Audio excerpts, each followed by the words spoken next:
કેવા આવ્યો છું કે કોઈ તમને એવી રીતે દાદાગીરી કરે તો અમને હોકારો કરજો. અડધી રાતે અહીંયા ગાડીઓ લઈને અમે આવી જશું. જો કોઈ દાદાગીરી કરે તો અડધી રાતે ગાડીઓ લઈને આવશે. આ વાત હીરા સોલંકીએ સ્થાનિક સ્વરાજની ચૂંટણી પહેલા પ્રચાર દરમિયાન કરી હતી. પરંતુ હવે તો ચૂંટણી પતી ગઈ, પરિણામ પણ આવી ગયા અને કોળી સમાજના જ એક યુવક ઉપર જીવલેણ હુમલો પણ થયો.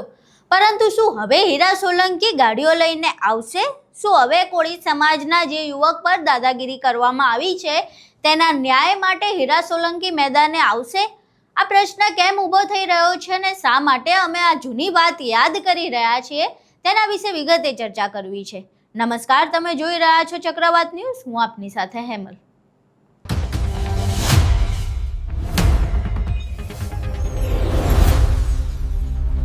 સ્થાનિક સ્વરાજની ચૂંટણી પહેલા પ્રચાર દરમિયાન હીરા સોલંકીએ એક નિવેદન આપ્યું હતું કે જો કોઈ કોળી સમાજના કોઈ વ્યક્તિ પર દાદાગીરી કરે તો તે અડધી રાતે ગાડીઓ લઈને આવશે. પહેલા તો હીરા સોલંકીનું એ નિવેદન સાંભળી લઈએ, પછી આગળની વાત કરીએ. અને કેવા આવ્યો છું કે કોઈ તમને એવી રીતે દાદાગીરી કરે તો અમને હોકારો કરજો. અડધી રાતે અહીંયા ગાડીઓ લઈને અમે આવી જશું.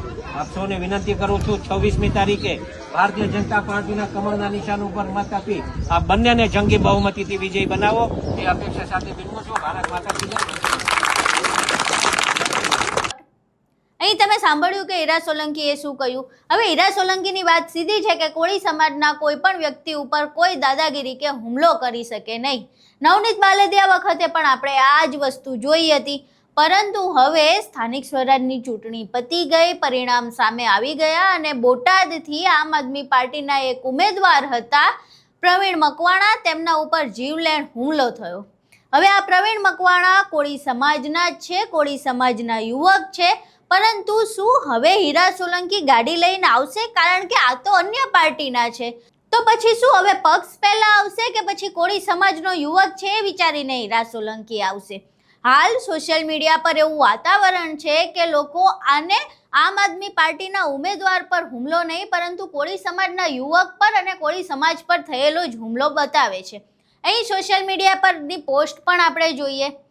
આ પોસ્ટ સોશિયલ મીડિયા પર વાયરલ થઈ રહી છે. આ પોસ્ટમાં સ્પષ્ટપણે લખવામાં આવ્યું છે, બોટાદના ગઢડામાં આમ આદમી પાર્ટીના વિજેતા ઉમેદવાર પ્રવીણ મકવાણા પર થયેલો જીવલેણ હુમલો એ સમગ્ર કોળી સમાજ પર થયેલો હુમલો છે.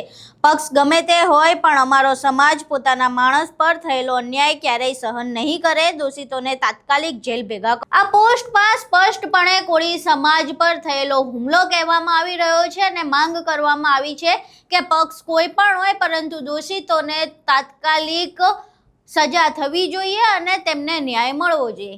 પરંતુ જે નવનીત બાલદિયા કિસ્સો હતો, નવનીત બાલદિયા પર જ્યારે હુમલો થયો ત્યારે એક સાથે જે 15 કોળી સમાજના ધારાસભ્યો હતા એ ધારાસભ્યો ગાંધીનગર પહોંચી ગયા હતા.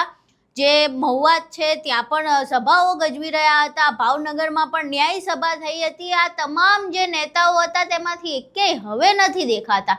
જે પ્રમાણે હીરા સોલંકીએ ચૂંટણી પહેલા વાત કરી હતી કે કોળી સમાજના કોઈ યુવક પર દાદાગીરી નહીં ચલાવી લેવામાં આવે, પરંતુ અહીંયા તો દાદાગીરી થઈ ગઈ છે. જે યુવક છે જેને મારવામાં આવ્યો છે ભલે આમ આદમી પાર્ટી સાથે જોડાયેલો હોય પરંતુ સમાજ તો કોળી જ છે.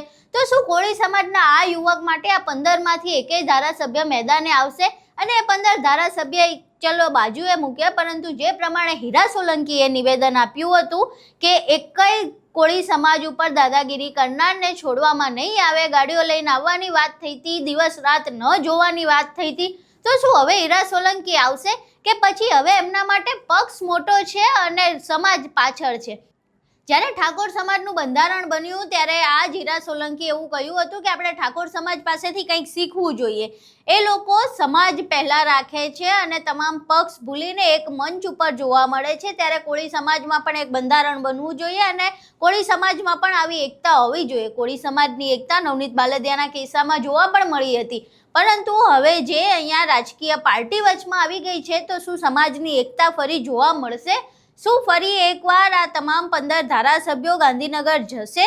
શું ફરી એકવાર જે કોળી સમાજના યુવક પર હુમલો થયો છે તેને ન્યાય માટે આ નેતાઓ અને હીરા સોલંકી મેદાને આવશે કે કેમ? આ તમામ પ્રશ્નો હાલ ચર્ચાનો વિષય છે. તમને શું લાગે છે? હીરા સોલંકીએ જે પ્રમાણે સ્થાનિક સ્વરાજની ચૂંટણીના પ્રચાર વખતે વાત કરી હતી અને એવો દાવો કર્યો હતો કે કોઈ પણ કોળી સમાજ પર કોઈ દાદાગીરી કરવામાં આવશે તો તેને છોડવામાં નહીં આવે ને અડધી રાતે ગાડીઓ લઈને આવવું પડશે તોય આવશે, તો આ વખતે હીરા સોલંકી મૌન કેમ છે અને શું તેમના માટે પક્ષ મોટો છે કે સમાજ મોટો છે?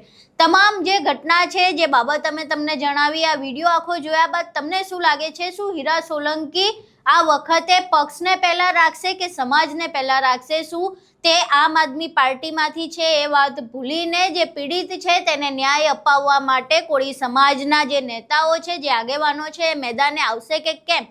તમારા મંતવ્યો અમને કોમેન્ટ બોક્સમાં જરૂર જણાવજો. વિડીયો પસંદ આવે તો વિડીયોને લાઇક કરજો, શેર કરજો અને અમારી ચેનલને સબસ્ક્રાઇબ કરવાનું ભૂલશો નહીં. નમસ્કાર.